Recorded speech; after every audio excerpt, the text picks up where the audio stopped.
حضرت ابو ہریرہ رضی اللہ تعالی عنہ سے مروی ہے کہ حضور دو عالم صلی اللہ تعالی علیہ وآلہ وسلم نے فرمایا،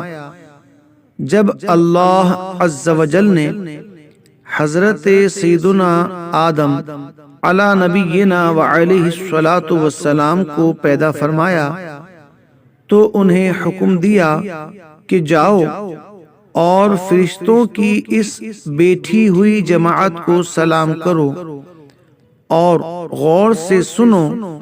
کہ وہ تمہیں کیا جواب دیتے ہیں، کیونکہ وہی تمہارا اور تمہاری اولاد کا سلام ہے۔ حضرت سیدنا آدم علیہ السلام نے فرشتوں سے کہا، السلام علیکم،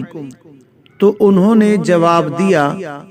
السلام علیکہ ورحمۃ اللہ، اور انہوں نے ورحمۃ اللہ کے الفاظ زائد کہے۔